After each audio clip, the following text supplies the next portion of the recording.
My name is Marjorie Williams, and at 58 years old, I thought I knew my daughter Olive better than anyone.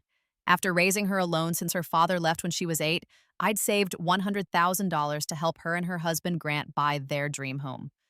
When Olive called crying that their Hawaii vacation was canceled due to money troubles, my heart broke for her. I never imagined that scrolling through Facebook days later would reveal the truth that shattered my trust forever.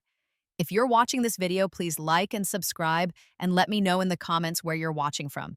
Have you ever discovered a betrayal from someone you loved unconditionally? Being a single mother wasn't the life I had planned, but from the moment my ex-husband walked out, I dedicated everything to giving Olive the best life possible. We lived in a modest 3-bedroom house in suburban Michigan. Nothing fancy, but it was filled with love and warmth. I worked as an elementary school teacher during the day, then waitressed 3 nights a week and spent weekends cleaning houses for extra income. Every dollar I earned beyond our basic needs went into Olive's college fund. Despite our financial limitations, Olive never went without the essentials. I made sure she had decent clothes, participated in school activities, and received the medical and dental care she needed.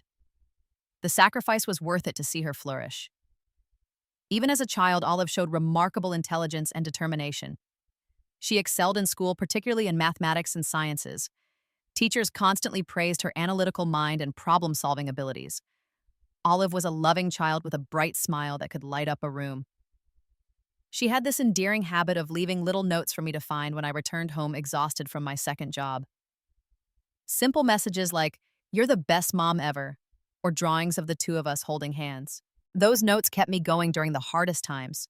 However, I'd be dishonest if I didn't admit that Olive occasionally showed signs of entitlement. When her friends got the latest toys or brand-name clothes, she couldn't understand why we couldn't afford the same. I tried to teach her about budgeting and priorities, but those lessons didn't always stick. Still, I chalked it up to normal childhood desires, believing she would grow out of it. The proudest moment of my life was watching Olive graduate as valedictorian of her high school class. Her speech about perseverance and gratitude brought me to tears. She received a partial scholarship to State University, and I emptied most of my savings to cover the remaining tuition and expenses. It was during her sophomore year that she met Grant. Grant Johnson came from an entirely different world than ours. His father, Richard, owned a successful investment firm, and his mother, Barbara, was a prominent figure in their country club social circle. They lived in a sprawling home in one of the most affluent suburbs and provided Grant with every advantage money could buy: private schools, European vacations, and a brand new car for his 16th birthday. When Olive first brought Grant home during spring break, I tried to make our modest house as welcoming as possible.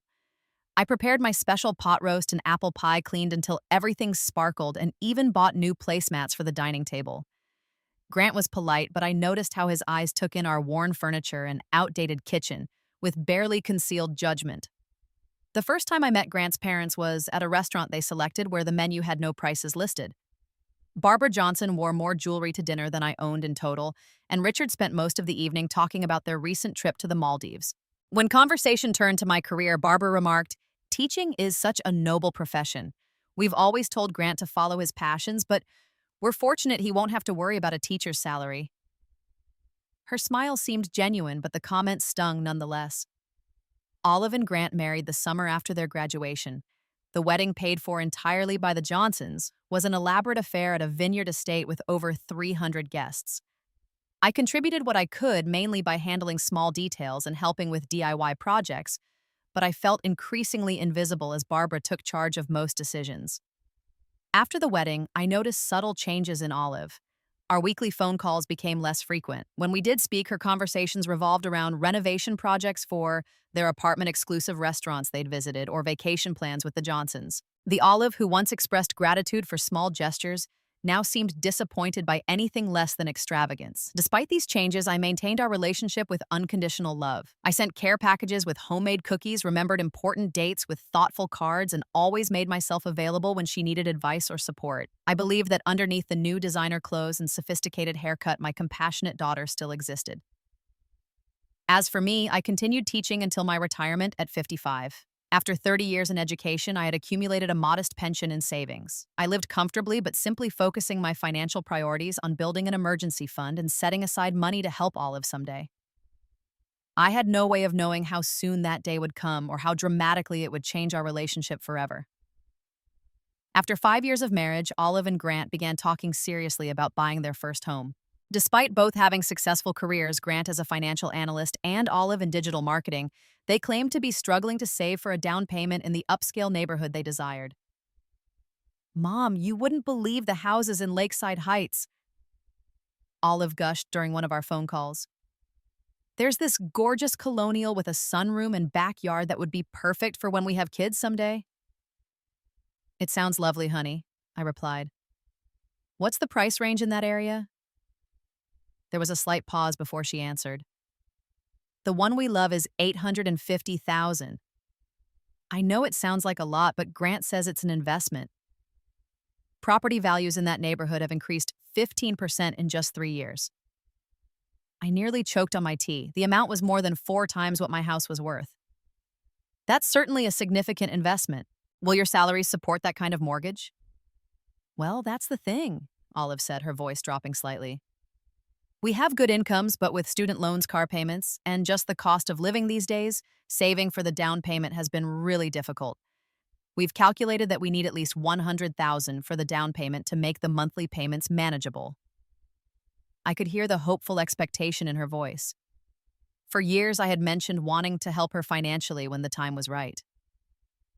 After decades of careful saving and modest living, I had accumulated approximately $180,000 in my retirement accounts, separate from my teacher's pension. I had always envisioned using some of that money to help Olive establish herself, though I hadn't anticipated such a large request. Let me look at my finances and see what I might be able to contribute, I offered cautiously. No promises, but I want to help if I can. Over the next few weeks, I consulted with my financial advisor about the feasibility of withdrawing $100,000 from my retirement savings. He cautioned that such a significant withdrawal would impact my long-term financial security, but acknowledged that I had been disciplined about saving and had my pension for basic expenses. After careful consideration, I decided I would help Olive and Grant with the down payment. I called Olive to share my decision, and her excitement was palpable through the phone. Mom, you're the absolute best. This means everything to us. I promise we'll make you proud of this investment, she exclaimed. We agreed that I would transfer the money when they were ready to make an offer on a house, which they anticipated would be within the next 2 months. In the meantime, our conversations became more frequent again, with Olive sharing links to houses they were considering and neighborhood information. During one of these calls in early May, Olive mentioned that she and Grant were planning a summer vacation to Hawaii with his parents. Barbara and Richard go to Maui every year and stay at this amazing resort, she explained. They've invited us to join them this year for 10 days in June. Grant's so excited to show me all his favorite spots from childhood trips. That sounds wonderful, sweetheart, I said, genuinely happy for her. Take lots of pictures. I've never been to Hawaii. You should come sometime, Mom. You'd love the beaches. She replied, though notably without extending an actual invitation to join their family trip. A week before their scheduled departure to Hawaii, I received a tearful phone call from Olive that would set in motion the events that changed everything. Mom, she sniffled, her voice cracking, we had to cancel our Hawaii trip.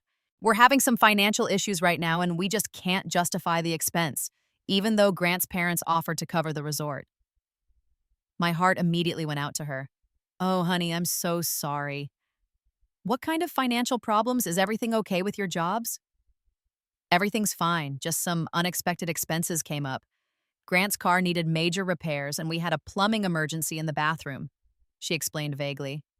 We were going to pay for our flights and spending money, and it just doesn't make sense right now when we're trying to save for the house. I understand, but I hate to see you miss this opportunity, I said. Would it help if I contributed to your travel expenses? I could send a few thousand to cover your flights. No, Olive quickly replied. That's so sweet of you, Mom, but we've already decided. Besides, we should be putting any extra money toward the house fund, not vacations. Richard and Barbara understand. They're going to go without us. I admired what seemed like responsible financial decision-making. I'm proud of you for making a tough but mature choice. Maybe next year when you're settled in your new home. Exactly, she agreed, sounding somewhat better. Anyway, the silver lining is I'll have more time to research houses while they're away, and Grant's going to use some vacation days to tackle projects around the apartment. Throughout what would have been their Hawaiian vacation, Olive and I spoke almost daily. She described in detail the wallpaper they were removing in their guest bathroom, a furniture sale they attended, and even a minor disagreement with a coworker about a marketing campaign. Grant occasionally chimed in from the background during our video calls, looking appropriately disheveled for someone in the midst of home improvement projects. Not once during those 10 days did I have any reason to doubt their story. The details were consistent. The apartment backdrop visible during video calls matched their story, and both seemed genuinely engaged in the activities they described. I completely believed that they had made the difficult but responsible decision to forego their luxury vacation in favor of financial prudence. I had absolutely no reason to suspect I was being deliberately deceived by my own daughter. On a quiet Tuesday evening, about a week after Olive and Grant's canceled vacation was supposed to have ended, I was scrolling through Facebook while enjoying a cup of chamomile tea. I rarely posted anything myself, but enjoyed keeping up with former colleagues and friends from my teaching days. As I scrolled through my feed, a photo stopped me cold. It showed a smiling couple on a catamaran with a stunning Hawaiian sunset in the background. The man was undeniably Grant, and the woman beside him wearing oversized sunglasses and a floral sundress was unmistakably my daughter. The photo had been posted by Barbara Johnson with the caption, "Day 3 of our annual Maui retreat. So blessed to have Olive and Grant join us this year for some family bonding and relaxation." My hand began to shake so badly that tea sloshed over the rim of my mug onto my lap. I barely noticed the hot liquid soaking through my pants as I stared at the image in disbelief. The timestamp showed it had been posted 4 days ago, right in the middle of the vacation they had supposedly canceled. "This can't be right," I whispered to my empty living room.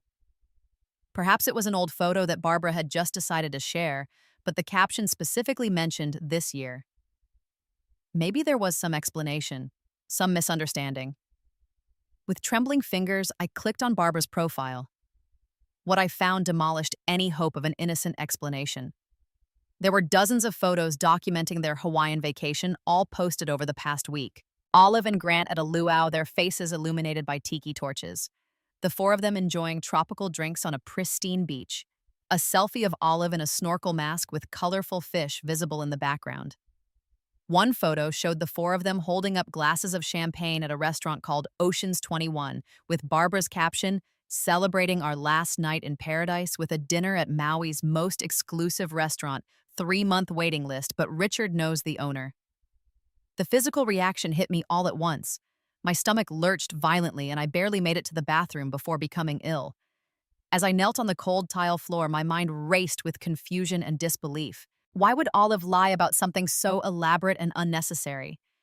How could she maintain the deception through daily conversations, creating fictional home projects and work anecdotes while lounging on Hawaiian beaches? After washing my face with cold water, I returned to my laptop and began a more thorough investigation.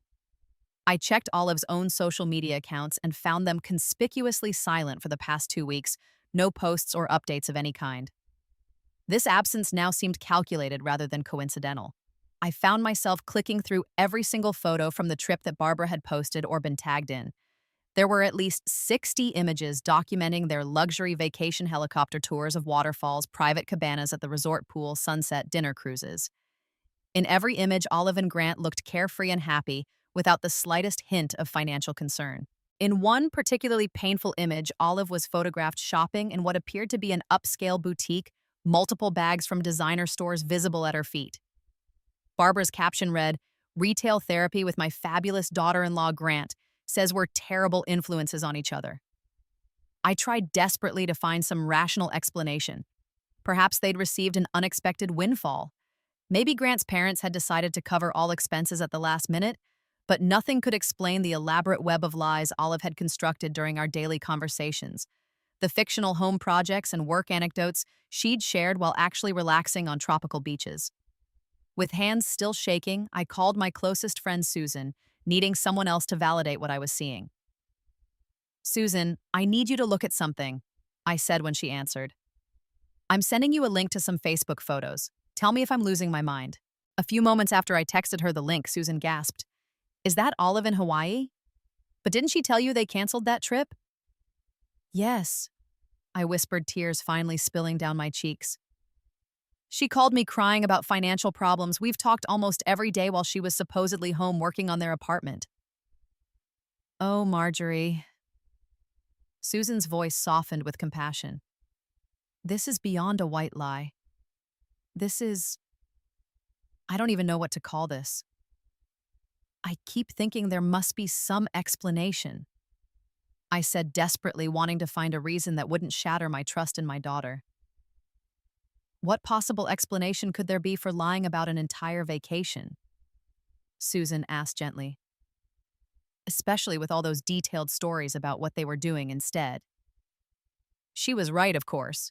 There was no innocent explanation for this level of deception. What hurt most was the realization that Olive hadn't just told a spontaneous lie, she had methodically planned and executed an elaborate deception, maintaining it through multiple conversations without ever slipping up or showing remorse. I thanked Susan for her support and ended the call, needing time to process this revelation alone. My immediate instinct was to call Olive and demand an explanation, but something stopped me. A strange, cold clarity was emerging through the emotional storm.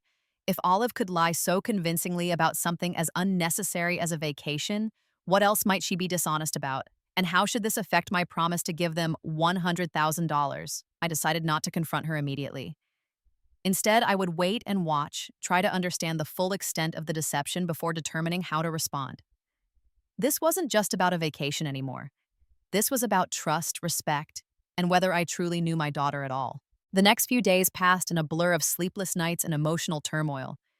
Every time my phone rang with Olive's name on the caller ID, I had to force myself to sound normal, to pretend I hadn't discovered her elaborate deception. Each conversation became an exercise in self-control as I listened to her continue the charade, now talking about how refreshed Grant felt after his staycation and how productive they'd been around the apartment.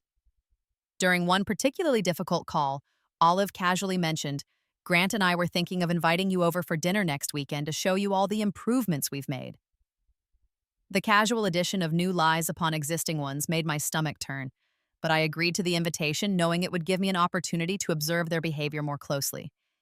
In the meantime, I began a quiet investigation into Olive and Grant's apparent financial situation. I wasn't proud of becoming an amateur detective regarding my own daughter, but I needed to understand the full picture before deciding what to do about the promised house money. I started by reaching out to mutual friends and family members, carefully framing my questions to avoid revealing what I'd discovered. My niece Jessica worked at the same company as Olive, though in a different department. "How are things for Olive at work?" I asked during a casual phone call. She mentioned some stressful projects recently. Jessica sounded surprised. "Really, the marketing team just won a major industry award for their latest campaign. Olive was part of the team that presented it. There was a big celebration happy hour last month that everyone was talking about. Didn't she mention it?" This was yet another discrepancy. Olive had described being under tremendous pressure at work with tight deadlines and difficult clients, painting a picture of financial insecurity. The reality seemed quite different. Through similar conversations with others in their social circle, a troubling pattern emerged. Despite their claims of financial struggle, Olive and Grant maintained an extravagant lifestyle. They were members of an exclusive fitness club that costs several $100s monthly. They drove luxury vehicles, both replaced within the last 2 years. Last Christmas, Olive had worn a designer dress to the company party that one friend quietly informed me cost well over $2,000. The most revealing information came from my old neighbor Martha, whose son worked in the same financial firm as Grant. Over coffee, she mentioned that the firm had undergone restructuring earlier in the year. "Poor Grant had to take quite a significant pay cut," Martha said. "Alan said several of the junior partners were affected. It was either accept reduced compensation or be let go entirely." And this was the first genuine financial concern I'd uncovered, but strangely, Olive had never mentioned it. Instead of adjusting their lifestyle to accommodate reduced income, they seemed to be maintaining or even increasing their spending. The Hawaii vacation was evidence of that, regardless of how much Grant's parents had contributed. As I pieced together these insights, I began to see a disturbing picture forming. Olive and Grant were living well beyond their means, prioritizing appearances and status over financial stability. The financial problems Olive had cited when supposedly canceling their Hawaii trip likely did exist, but not in the way she had portrayed them, and certainly not to the extent that would justify missing a largely paid-for vacation. This new understanding forced me to reflect on other inconsistencies in recent years. There was the time Olive claimed they couldn't afford to attend my retirement party due to a major car repair, yet posted photos of a weekend spa retreat the following week. Or the Christmas when she said they were cutting back on gifts, but arrived wearing a new diamond tennis bracelet that she vaguely attributed to Grant's year-end bonus. Had I been willfully blind to these warning signs? As a mother, had I enabled Olive's sense of entitlement by always coming to her rescue by prioritizing her happiness above honesty and responsibility? I consulted with my financial advisor again, this time with a heavy heart and new perspective. Margaret, you mentioned your daughter and son-in-law are having trouble saving for a down payment, he said, reviewing my file. Given their combined incomes, that suggests either significant debt or excessive spending habits. I'm beginning to think it's the latter, I admitted. What would you advise if I'm having second thoughts about the gift? He leaned back in his chair, choosing his words carefully. The money is yours to do with as you wish.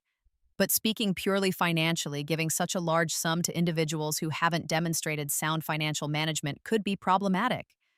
Rather than solving their problems, it might enable behavior that could lead to more significant issues down the road. His words resonated with my growing concerns. If Olive and Grant were struggling despite good incomes, adding a house with substantial mortgage payments would likely exacerbate their financial stress, not alleviate it. And if they were willing to deceive me so thoroughly about a vacation, how could I trust their representations about their finances or how they would use my gift? As their scheduled return date from the canceled Hawaii trip approached, I steeled myself for the inevitable face-to-face interaction. I decided I would not immediately confront them about the deception. Instead, I would observe, listen, and make a considered decision about both the money and our relationship moving forward. My heart was breaking, but clarity was emerging from the pain. The daughter I had raised with values of honesty, responsibility, and gratitude seemed to have been replaced by someone I barely recognized, someone who could lie to my face without hesitation or remorse.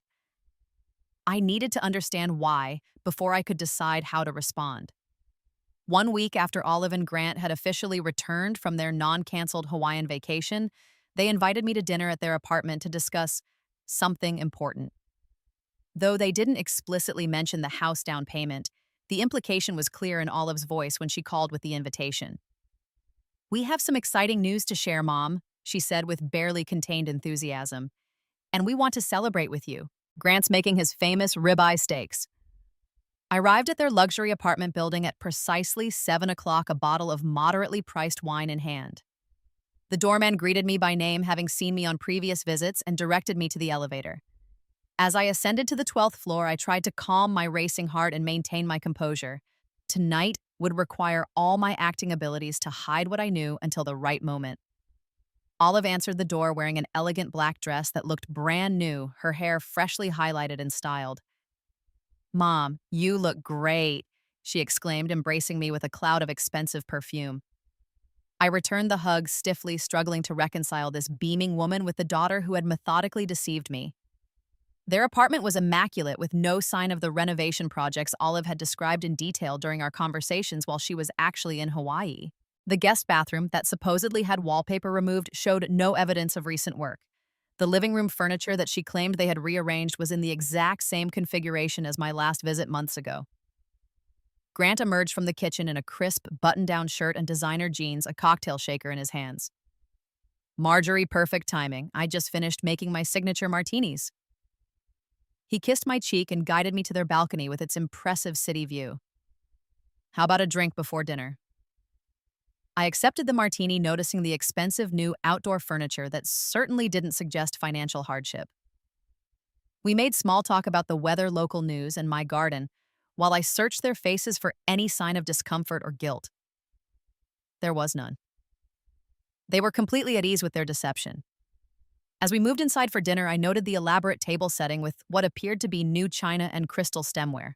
The steaks Grant served were prime cuts accompanied by truffle mashed potatoes and asparagus with a bottle of wine that I recognized as costing well over $100. Throughout the meal, Olive regaled me with stories about their productive staycation, embellishing the lies she'd told over the phone with even more fictitious details. "Grant became such a handyman." She laughed, touching his arm affectionately. You should have seen him wrestling with that bathroom wallpaper. He was covered in paste by the end. Grant nodded along, adding his own fabrications. I discovered I have absolutely no talent for home improvement. We should have hired professionals, but, trying to be budget conscious these days. I smiled and nodded, each lie another small stab to my heart. How easily the falsehoods flowed from them both, how comfortable they seemed in their fabricated reality. I wondered if they even remembered the truth anymore or if they had convinced themselves of their own stories. After dinner, as Grant cleared the plates and brought out a gourmet cheesecake, Olive could barely contain herself. She reached for a folder on the sideboard and placed it on the table with reverence. "Mom, we have something amazing to show you," she said, her eyes bright with excitement. Grant returned to the table and stood behind Olive, his hands on her shoulders in a show of unity. "We found it, Marjorie. The perfect house."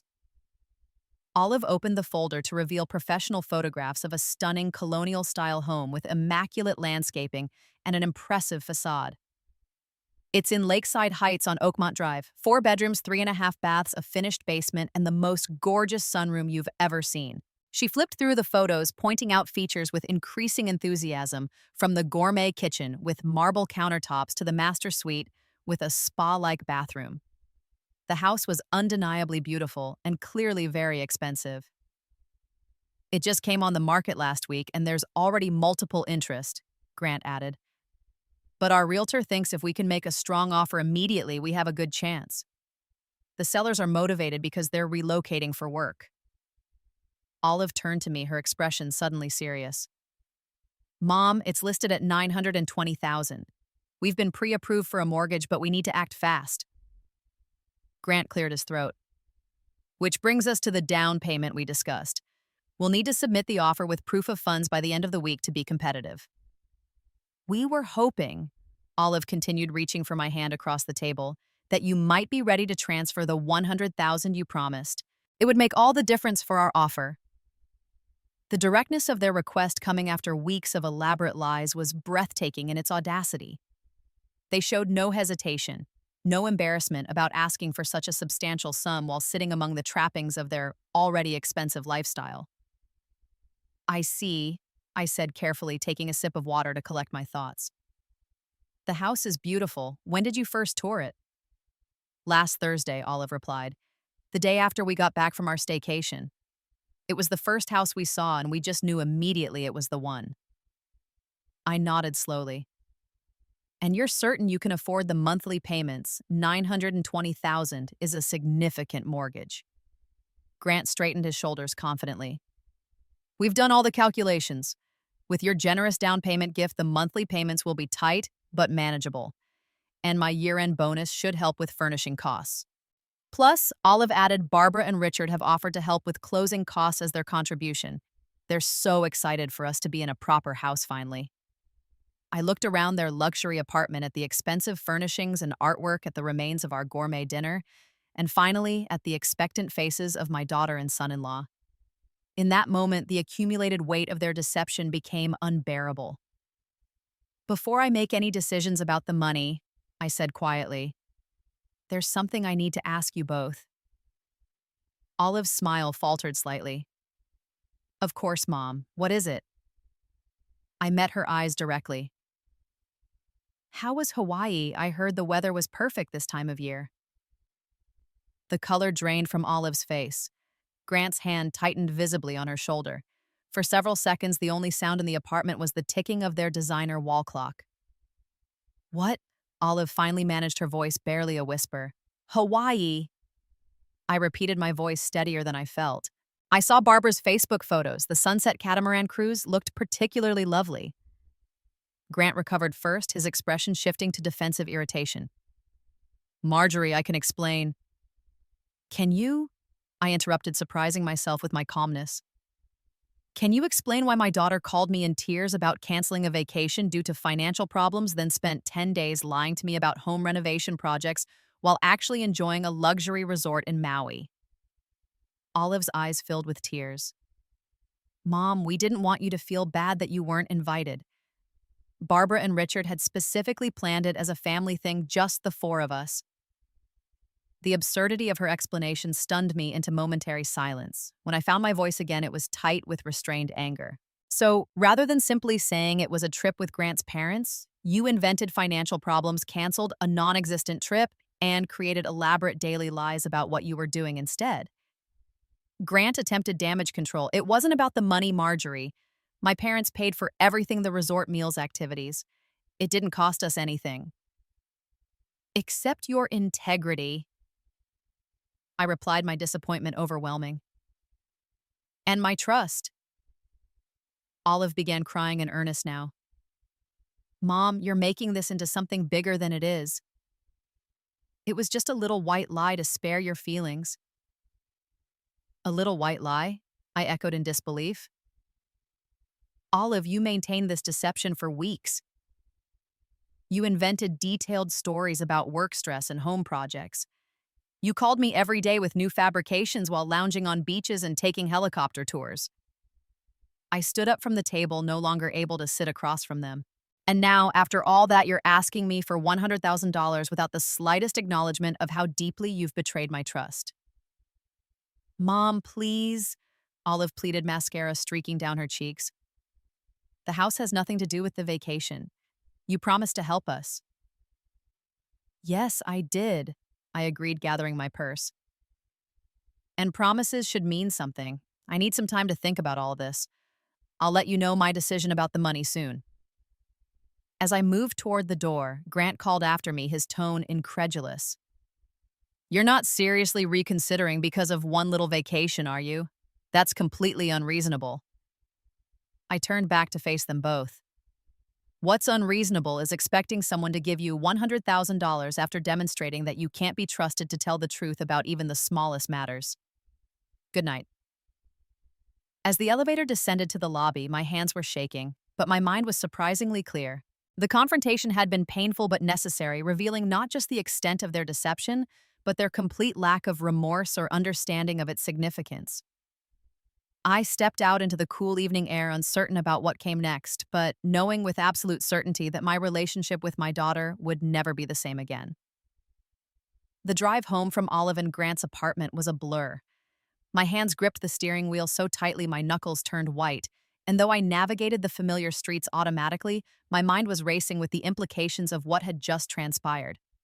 Once home, I poured myself a small glass of brandy, something I rarely did, and sat in my favorite armchair by the window.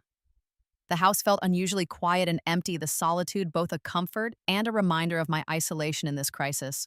My phone buzzed repeatedly with texts and calls from Olive, but I silenced it, needing space to process my thoughts without her manipulative explanations. Over the next few days, I fluctuated between profound sadness and indignant anger. How had my bright, loving daughter transformed into someone capable of such calculated deception? What role had I played in enabling this behavior? And most pressingly, what should I do about the promised money? I reached out to Susan and two other close friends for perspective, careful to present the situation factually without vilifying Olive. You need to protect yourself, Marjorie, advised Jean, my friend of 30 years and a retired family therapist. This isn't just about the vacation lie. This is about a pattern of behavior that suggests Olive and Grant are financially irresponsible and morally comfortable with deception.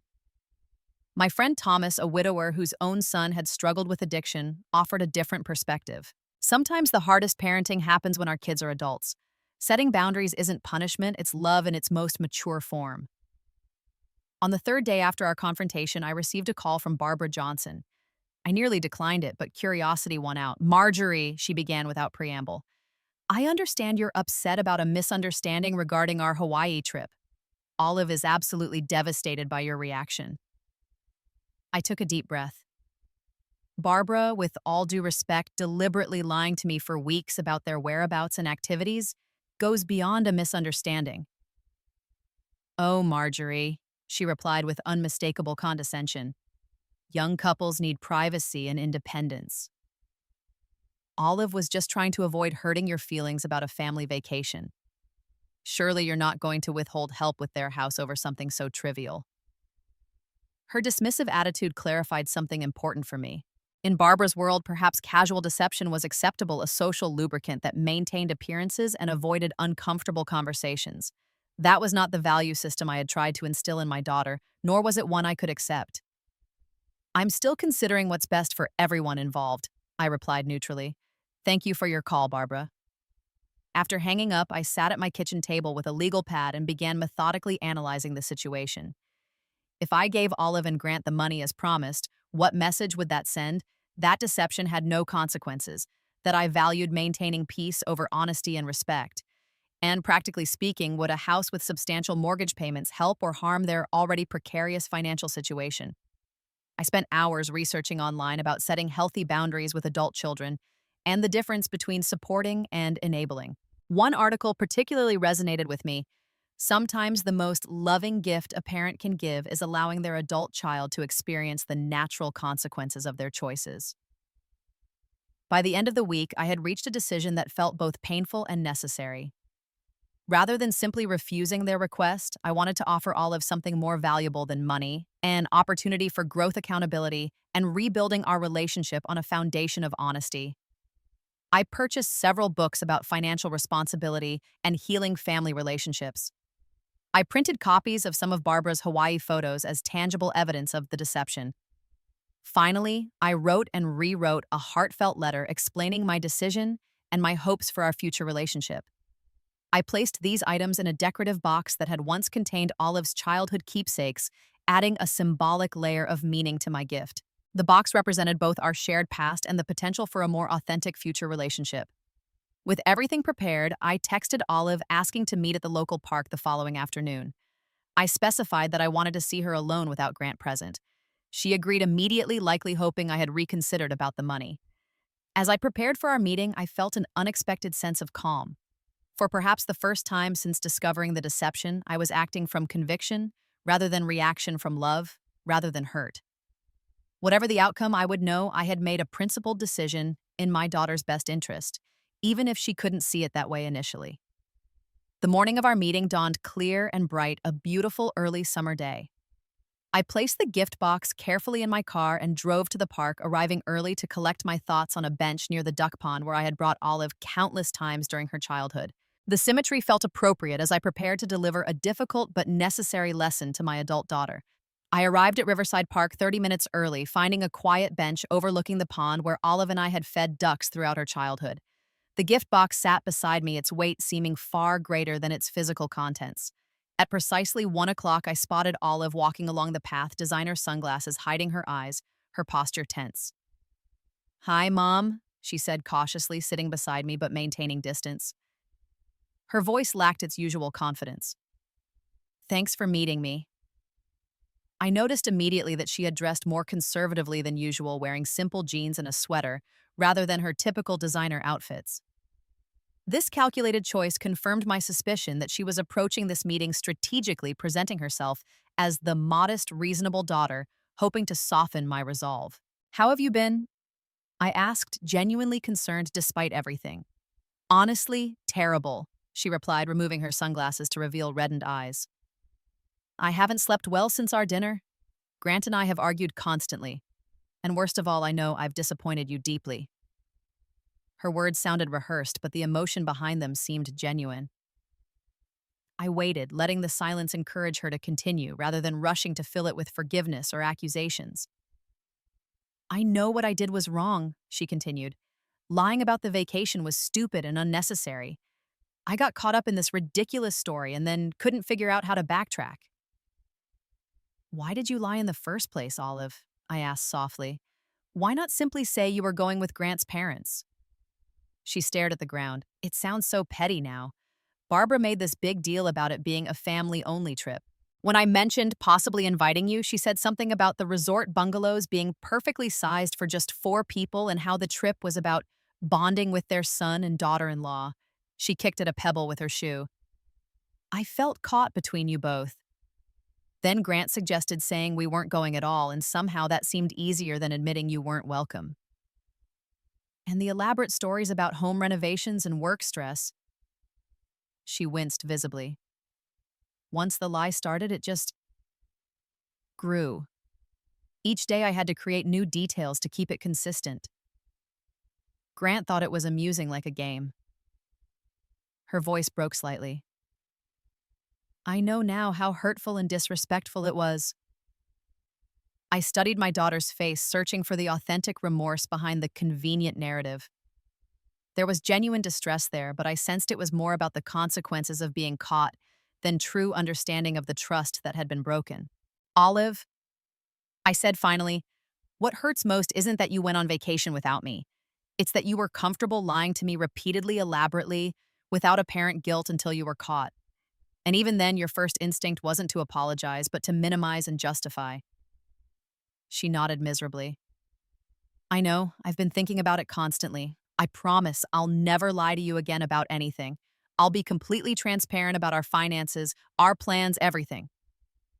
She glanced hopefully at the box beside me. We can rebuild the trust, I know we can. I could sense her steering the conversation toward the house down payment, her apology laying groundwork for what she really wanted. Before she could make the pivot explicit, I decided to take control of the moment. I've made my decision about the house money, I said, lifting the gift box onto my lap. This is for you. Hope flashed across her face as she examined the medium-sized decorative box, likely assuming it contained financial documents or perhaps a cashier's check. Mom, thank you. I promise we'll use it responsibly and open it first. I interrupted gently. Then we'll talk. Olive lifted the lid eagerly, her expression freezing when she saw the contents weren't what she expected. Confusion replaced anticipation as she removed the books on financial responsibility, the printouts of Hawaiian vacation photos, and finally, my letter. Her hands trembled slightly as she unfolded the pages. Read it now, please, I requested. I want to discuss it with you. As Olive began reading, I watched emotions play across her face, initial disappointment, then defensive anger, followed by reluctant understanding as she absorbed my words, Dear Olive. This letter represents the most difficult decision I've made as your mother. After careful consideration, I've decided not to provide the $100,000 for your house down payment at this time. This isn't punishment for the Hawaii deception, though. That situation revealed serious concerns about trust and values that cannot be ignored. Rather, this decision comes from my deep love for you and genuine concern about your financial choices and our relationship. The money I saved was intended to help secure your future, not enable patterns that might ultimately harm you. Based on what I've observed, you and Grant are living beyond your means while simultaneously claiming financial hardship. A house you cannot truly afford would become a burden, not a blessing. Instead of money, I'm offering something I believe has greater value, an opportunity to rebuild our relationship on a foundation of honesty and mutual respect, and to develop financial habits that will serve you better than any one-time gift. If homeownership remains your goal, I propose an alternative. I will match dollar for dollar what you and Grant save over the next 2 years, up to $50,000. This gives you time to demonstrate financial responsibility while working toward your dream more sustainably. More importantly, I want to restore the trust and authenticity that has been damaged between us. No relationship can thrive without these essential elements. I remain your loving mother, committed to your true well-being rather than temporary happiness. I hope you can understand that this decision, painful as it may be for us both, comes from my deepest love for you. With all my heart, Mom. When Olive finished reading, she sat silent for several moments, the letter limp in her hands. I waited, giving her space to process her thoughts before responding.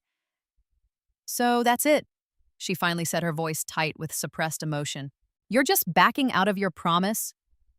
I'm modifying how I help you, I corrected gently. The matching program is a genuine offer. But we need the money now. Olive's composure cracked. The perfect house is available now. Do you know how hard we've been looking? Olive, if you can't afford the house without my money, you can't afford the house, I said firmly. The mortgage payments alone would be nearly half your combined monthly income. You don't understand real estate, she countered. Grant says we're building equity, making an investment. His parents agree it's a smart move. If it's such a wise investment, why aren't Barbara and Richard providing the down payment? I asked, quietly.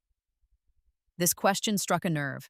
Olive's expression shifted from indignation to something more vulnerable. They believe we should stand on our own financially, that we need to build character through independence. The irony was striking. Yet they funded a luxury Hawaiian vacation instead of helping with your house down payment. That's different, she protested weakly. That was a family experience. Olive, I said, reaching for her hand, which she reluctantly allowed. I believe in you. I believe you're capable of saving for your own future, of making wiser choices, of being the person I raised you to be. This isn't me abandoning you, it's me believing in your capacity to grow. Tears welled in her eyes, but these seemed different from the manipulative ones at dinner days earlier. You really think I'm that irresponsible, that untrustworthy? I think you've lost your way a bit, I answered truthfully. I think you've prioritized appearances and immediate gratification over substance and long-term security. But that can change starting today. Olive stared at the books in the box, then back at me. I could almost see the internal struggle between entitlement and understanding, between clinging to expectations and accepting a difficult truth. I need time to process this, she said, finally gathering the box's contents and standing. I can't pretend I'm not disappointed and hurt. I understand, I replied, rising to face her. When you're ready to talk more about rebuilding trust and planning for a sustainable future, I'm here. My love for you hasn't diminished, Olive. If anything, it's deeper, because it's now rooted in truth. She nodded stiffly and turned to leave the gift box clutched against her chest. As I watched her walk away, I felt a complex mixture of grief and hope. The easy path would have been giving her the money, maintaining surface harmony while enabling problematic patterns. The harder path, the one I had chosen, offered the possibility of genuine healing and growth, though it came with immediate pain for us both. I sat back down on the bench, watching ducks glide peacefully across the pond's surface, and allowed myself to cry for what was lost and what might yet be found in its place. The first month after my park bench conversation with Olive was one of the most difficult periods of my life. She refused to return my calls or respond to my messages beyond brief formal texts. Need time to think. We'll contact you when ready. The silence was deafening after a lifetime of near-daily communication. Grant's parents made their displeasure known through mutual acquaintances with Barbara, apparently telling several people that I was punishing Olive out of jealousy over not being invited to Hawaii. The mischaracterization stung, but I refused to engage in defending my decision to those who weren't directly involved. I busied myself with activities I had neglected during years of prioritizing Olive's needs and wants. I joined a book club at the local library, volunteered teaching English to recent immigrants, and reconnected with former colleagues for monthly dinners. These new connections couldn't fill the olive-shaped hole in my life, but they provided purpose and community during a painful transition. 6 weeks after our meeting, as summer heat gave way to early autumn crispness, my doorbell rang unexpectedly on a Sunday afternoon. When I opened the door, Olive stood on my porch alone, looking different than I had ever seen her. Gone was the designer handbag and perfect manicure. Her hair was pulled back in a simple ponytail, and she wore minimal makeup. Most strikingly, her expression held a vulnerability I hadn't seen since she was a child. "Can we talk?" she asked softly, revealing the books I had given her in the park, dog-eared and marked with sticky notes. I welcomed her inside, my heart racing with cautious hope. We settled in the living room with cups of tea, the atmosphere tentative but without the charged hostility of our last encounter. "I've been doing a lot of thinking." Olive began, her fingers tracing the rim of her mug. "And a lot of reading." She gestured to the financial responsibility books. "At first I was just so angry and hurt. I felt betrayed that you went back on your promise." She took a deep breath. "But then I started actually reading these instead of just being mad about them, and I began looking honestly at our finances for maybe the first time ever." What followed was a remarkably candid conversation about the reality of her and Grant's situation. They had over $40,000 in credit card debt, mostly from vacations, restaurants, and clothing. Grant's salary had indeed decreased by 20% in the recent restructuring, but they had maintained their spending habits by relying increasingly on credit. The house they wanted would have strained their finances to the breaking point, even with my substantial down payment contribution.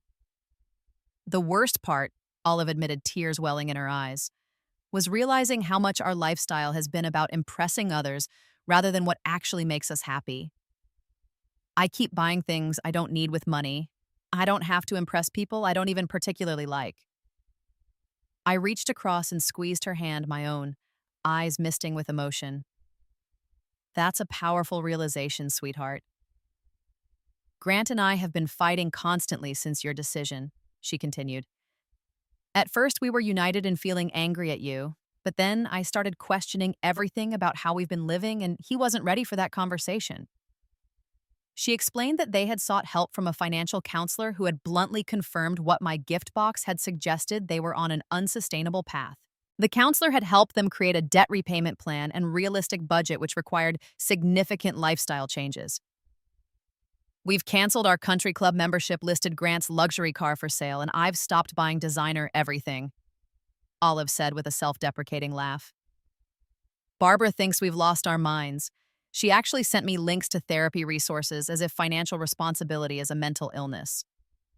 For the first time in our conversation, I saw a flash of the old Olive's humor and intelligence qualities that had been obscured by materialism and status seeking in recent years.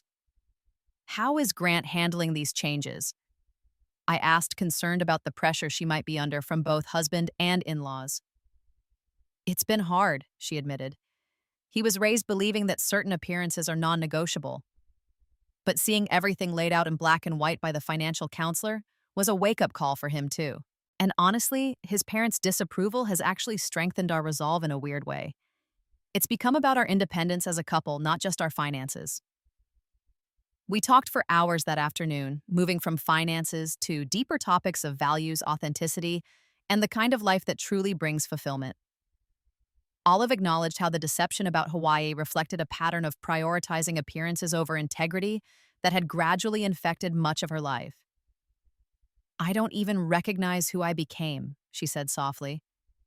When did I start thinking it was okay to lie to my own mother? When did stuff become more important than people? There was no single dramatic moment of reconciliation, no tearful embrace that instantly healed all wounds. Instead, we began a careful, deliberate rebuilding of trust through consistent small actions.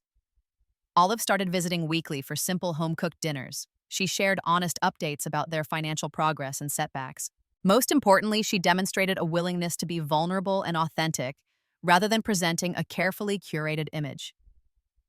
3 months after our reconciliation began, Olive surprised me with a birthday gift that brought tears to my eyes, a handmade coupon book containing not material items but promises of shared experiences. Good for one nature walk at Riverside Park, read one. Redeem for a home-cooked meal prepared together, said another. The final coupon simply stated, good for one honest conversation about anything, anytime you need it. I realized I haven't given you a gift that wasn't store-bought since I was a child, she explained as I flipped through the pages. This seemed more meaningful than anything I could purchase. It was a small gesture, but represented enormous growth, a recognition that genuine connection holds more value than any material possession. As for the house, Olive and Grant eventually downsized to a smaller apartment and began saving diligently toward a more modest home that aligned with their actual financial situation. They committed to my matching program, depositing a portion of each paycheck into a dedicated savings account. The goal became not the status symbol they had initially pursued, but a home they could truly afford, one that would provide security rather than stress. My own journey of healing continued alongside Olive's transformation. I learned to balance maternal love with appropriate boundaries to support without enabling. I discovered new interests and strengths within myself that had been neglected during years of making Olive the center of my universe. Through community involvement and new friendships, I built a fulfilling life that complemented, rather than revolved around my role as a mother. The most profound lesson from this painful chapter was that true wealth has nothing to do with bank account balances or property values. Real abundance comes from relationships built on honesty, mutual respect, and authentic connection. By withholding the money Olive thought she needed, I was able to give her something far more valuable, an opportunity to rediscover her core values and build a life aligned with who she truly wanted to be. Our relationship today isn't perfect, but it's authentic in a way it hadn't been for years. We've learned that loving someone sometimes means having the courage to say no, to stand firm when it would be easier to give in, to believe in their capacity for growth, even when they temporarily lose sight of it themselves. If you've stayed with me through this story, I hope it might offer some insight or courage if you're facing your own difficult decisions about boundaries and love. Have you ever had to choose between what someone wanted and what they truly needed? How did you navigate that challenging terrain? I'd love to hear your experiences in the comments below. And if this story resonated with you, please like, subscribe, and share it with someone who might benefit from knowing they're not alone in these complex family dynamics. Thank you for listening to my journey, and remember, sometimes the greatest gift we can give those we love is the truth, even when it comes in a box they didn't expect to receive.